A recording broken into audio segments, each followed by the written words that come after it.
متى احنا على هذا الحال؟ اللي قصرت في صلواتك ولك زمان ما صليت، من زمان ما شفناك في الصف الأول، من زمان ما شفناك في المسجد. ليه يا الغالي؟ اي والله ليه؟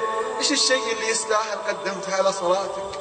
5 صلوات في اليوم وفي الليلة ما فرضت في الأرض. لا لا لا يا الغالي، ما فرضت إلا فوق السماء السابعة لما بلغ النبي سدرة المنتهى فرضها الله عليه 50 صلاة، وأخذ يخفف النبي حتى أصبحت 5 صلوات في اليوم وفي الليلة. وين نؤديها؟ انقسم شبابنا اليوم إلى 3 أقسام في الصلاة: قسم ما يصلي ولا يعرف الصلاة. ترى سني قبل أيام شاب يقول والله يبغالي 23 سنة ما سجدت لله سجدة. يا الله يا الله، ليه؟ إيش قدمت على صلاتك؟ إيش قدمت على ركن من أركان الإسلام لا يسقط عنك بالكلية؟ ليه؟ ليه؟ إيش الشيء اللي يستاهل مباراة؟ مخدة وفراش، حبه يا مغرام.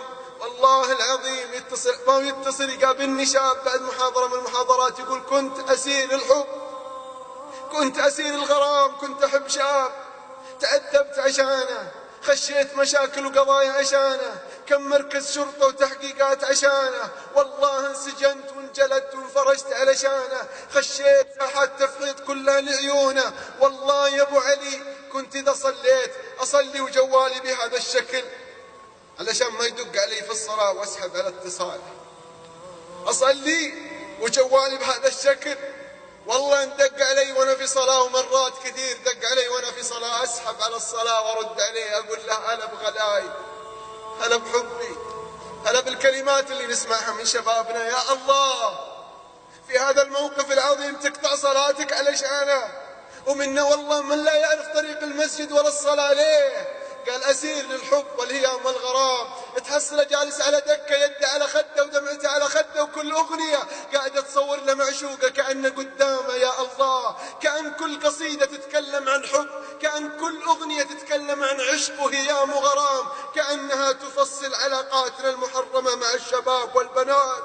هذه القلوب التي في الصدور قسينا عليها كثير يا شباب، والله قسيت على قلبك يا من تعلقت بالحب والهيام والغرام، والله قسيت على قلبك يا من ليس لك حظ من صلاة، قسيت على قلبك كثيرا يا من تسمع الغناء وتشاهد المومسات الكاسيات العاريات، والله قسوت على قلبك كثيرا يا من تحمل الغل والحقد والحسد والضغينة على الإخوان، والله قسوت على قلبك كثيرا يا من عاش قلبك في شهوات وفي غي وفي بعد عن الله.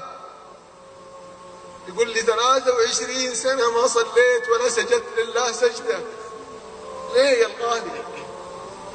قال أبشرك صحيت، أبشرك من اليوم أصلي.